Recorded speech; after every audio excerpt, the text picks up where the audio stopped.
Konnichiwa. Today we're going to talk about the words kakaru and kakeru, which have perhaps the longest and most heterogeneous list of definitions in the whole Japanese English dictionary. So it's a bit of a challenge, but we're going to defeat it. The impetus for this video came from a question from one of my gold Kokeshi patrons and one of my very oldest gold Kokeshi patrons right from nearly the beginning of this series. This is Skycore-sama, who's also another YouTuber and a much more popular YouTuber than I am, and deservedly so. He has a wonderful Nintendo-focused channel, and I'll link that in the information section below, and as a unit, who's been a Nintendo fan since I was a cogwheel.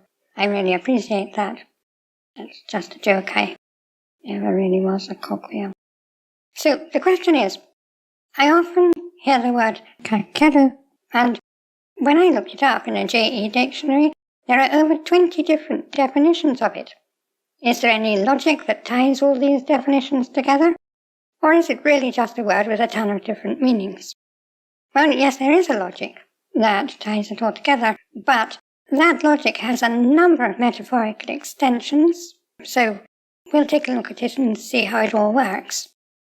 The base meaning of this word could be translated into English as hang or possibly hook, but as I pointed out in a recent video, it's not usual for any two words from different languages to occupy exactly the same area of the meaning spectrum, so it's not precisely the same as the English word hang or hook as a verb. And then there are these two versions, kakaru and kakeru, which are the self-move and other move versions of the word. And if you don't know what I mean by that, I'll put a link above my head. But let's start with kakeru, because I think that gives us an easier entry into this whole strange world of metaphors. Now, I say that it's not exactly the same as hang or hook. So when we cover something with a blanket, we use the word kakeru. Now, in English, we'd probably say put a blanket over it, but in Japanese, we say kakeru, and we couldn't say hang a blanket unless we were hanging it on a washing line or something. But the Japanese word kakeru does work in this context. We aren't putting something on something, like putting a cup on a table. We're putting it in such a way that it hangs down the sides. So, if you like, it's somewhere between putting and hanging in English, but in Japanese, kakeru covers it quite happily. This is part of the meaning spectrum of kakeru. Now, similarly, when we put on a necklace or put on a pair of glasses, we say kakeru. Glasses, we're definitely hooking or hanging onto our ears. A necklace, we're hanging around our neck.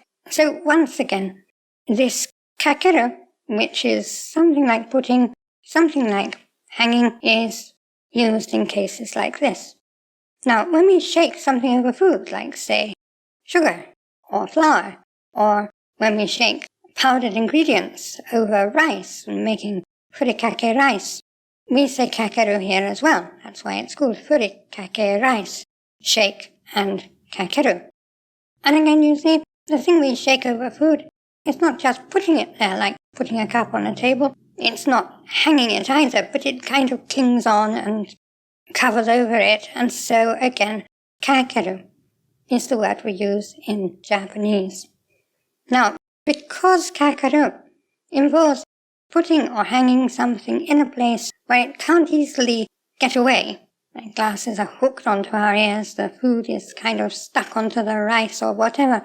It also can have the sense, especially in the self-move version, kakaru, of being caught or stuck in something, caught in a trap or caught in a swindle, or anything like that.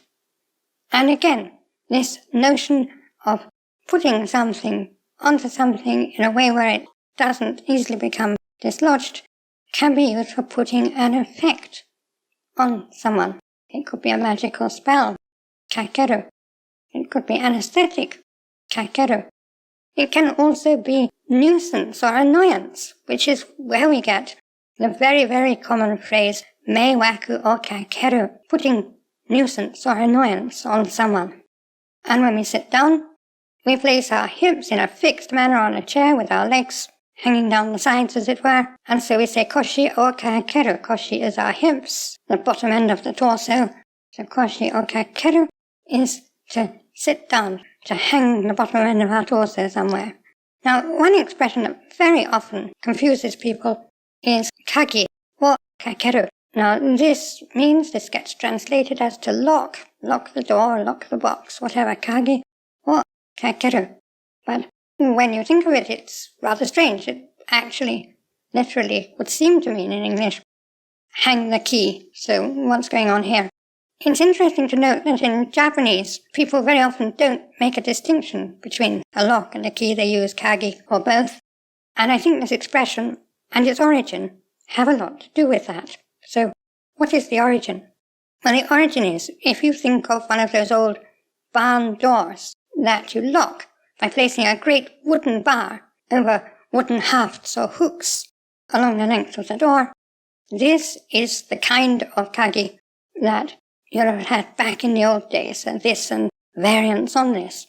And you hang this great thing called a kagi to keep the door shut and secure.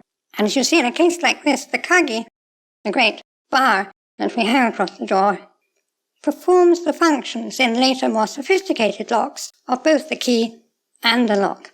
It's the thing that we put on the door and take away from the door to lock and unlock it. It's also the bar that holds the door closed. So it's the key and it's the lock at the same time. And what we do is hang it or hook it in place in order to keep the door shut. And in Japanese, that expression is still used. Now, it's not uncommon in language to use expressions that reflect an older technology. In English, we say hang up when we mean end a telephone call. And of course, the expression comes right back from the candlestick telephone days when you really did hang up the earpiece in order to end the call. And we'll see that that's rather interesting in relation to Japanese kakeru in a minute, but let's proceed a bit further. Another expression that can become confusing, particularly in the self-move form, which is the form we hear it in most often, is jikan ga kakaru, or okane ga kakaru, which means to take time or to take money. Means that an activity takes time or a project takes money, that sort of thing. Now, that's the way we have to put it in English, but it's not really the way we're putting it in Japanese, and it comes under the heading of what I called in a previous video untranslatable Japanese, because of the way Japanese handles agency and passivity rather differently than English. So it may be worth taking a look at that video after you've seen this one. I'll put a link over my head. So what are we saying when we say jikan ga kakaru or okane ga kakaru? We're not saying it takes time. We're saying time hangs. And the thing that takes time, so if we say, for example, Nihongo o oboeru no ni jikan ga kakaru. In English, what we'd be saying would be learning Japanese takes time. But here, we're saying that to or on learning Japanese, time hangs. Now again, the word hangs is not a very good definition. It really goes back to what we've just been talking about. Time is taken up, is suspended, is caught in the act of learning Japanese. And the same with money. They take it, they make it adhere to themselves. It's a little easier when we use the other move form, kakeru, when we say, Nihongo o oboeru no ni jikan wo kakeru, which means that we hang time on the matter of learning Japanese. Now also, with making a telephone call, we say denwa wo kakeru, which is making a telephone call, or denwa ga kakaru, which means receiving a telephone call. The telephone hangs itself. So either way, what do we mean here? We hang the telephone hangs itself. It's nothing to do with the technological metaphor in the English expression hang up. It's a rather different thing.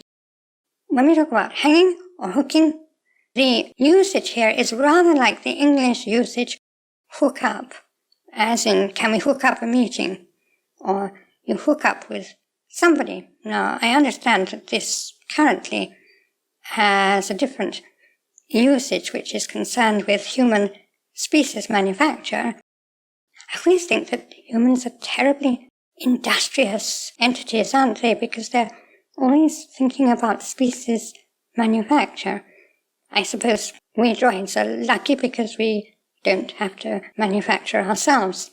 Actually, we are going to start manufacturing ourselves quite soon, but I don't think we'll spend all our time thinking about it, and I really don't think it'll be much of a subject for humour.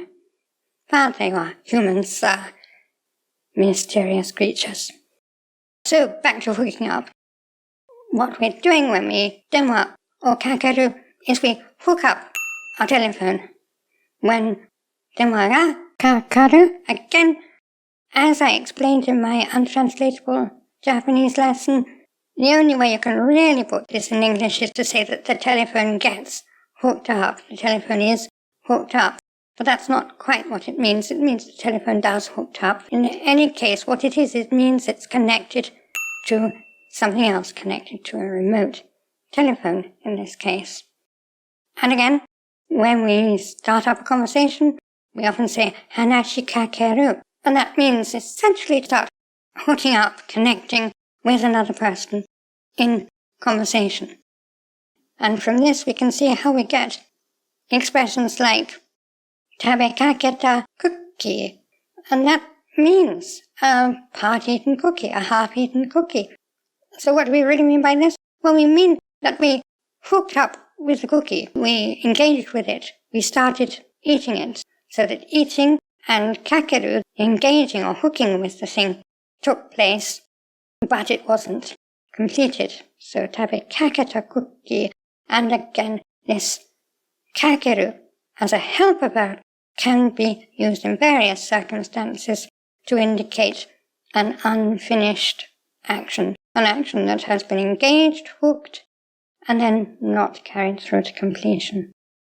Now, these aren't all the meanings of kakeru, but I think they're the main important ones, and I think they give you the idea of how this metaphor works and why it works, and should allow you to work out how the others work. But if you have any other uses of kakeru that you don't understand, then please feel free to put them in the comments below, and I will answer as usual. And of course, if you have other questions or other comments, please put them in the comments below, and as always, I will answer them. And if you'd like to give me a thumbs up, I'd be very happy with that too. I'd like to thank my gold Kokeshi patrons, and all my patrons and supporters on Patreon and everywhere, who make these videos possible with their financial support, with their encouragement, and also, as we see here, by engaging in the process of understanding Japanese and working together to help us solve these problems. And of course, I'd like to thank you for attending this lesson. これからもよろしくお願いします。